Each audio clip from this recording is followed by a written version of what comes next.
On va débriefer cette petite phrase avec vous, Anne. Vladimir Poutine m'a vraiment laissé tomber. Si on était méchant avec le président américain, on dirait qu'il était peut-être temps de s'en apercevoir.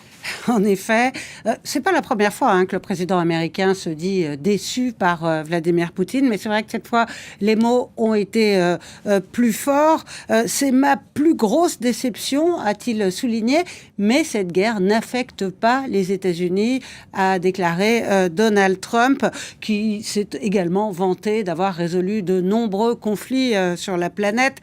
Nous avons discuté de la façon de poursuivre notre soutien à l'Ukraine, a pour sa part affirmé Keir Starmer.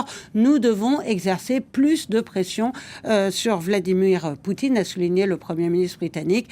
Mais je rappelle que pour le moment, Donald Trump n'a pris aucune sanction contre le Kremlin. Il conditionne des mesures punitives à l'interdiction totale d'importation de pétrole dans l'Union européenne. Cette conférence de presse menaçait de faire dérailler une chorégraphie jusqu'ici parfaitement orchestrée, puisque c'était la première interaction du président américain avec des personnes autres que les officiels.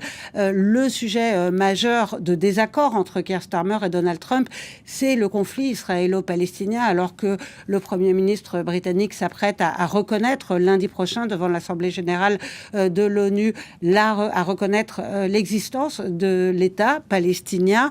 Et là-dessus, Donald Trump l'a reconnu. C'est un point de désaccord, mais ce désaccord a été énoncé de manière, je dirais, calme. Les deux hommes disent avoir travaillé sur un plan global pour la paix à Gaza. Et Keir Starmer s'est empressé de souligner son indignation devant le sort des otages. Et il a fermement condamné le Hamas, qualifié d'organisation terroriste, qui a suscité un petit geste d'affection de Donald Trump qui lui a tapé sur l'épaule. Ce sujet de friction a donc été abordé en douceur. La question de l'immigration a aussi été abordée. Tous deux ont affiché un nombre record de reconduites à la frontière. Keir Starmer a reconnu qu'il s'agissait d'un défi pour son pays. Donald Trump l'a incité à employer les forces armées pour venir à bout de cette question. La question plus compliquée pour Donald Trump de l'affaire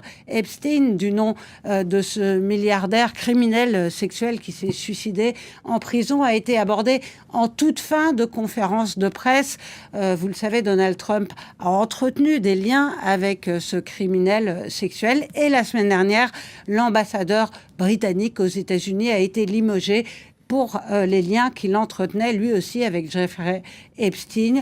Je ne connaissais pas l'ambassadeur, a déclaré Donald Trump, avant de passer rapidement la parole au Premier ministre britannique. Bref, Florent, l'exercice s'est déroulé sans accroc majeur. Donald Trump semble avoir été ravi de l'accueil qui lui a été réservé sous les fastes de la couronne britannique. Keir Starmer, lui, se réjouit des promesses d'énormes investissements faits par les Américains qui se solderont à la clé, selon lui, par des dizaines de milliers d'emplois en Grande-Bretagne. Merci pour ces éléments, Anne.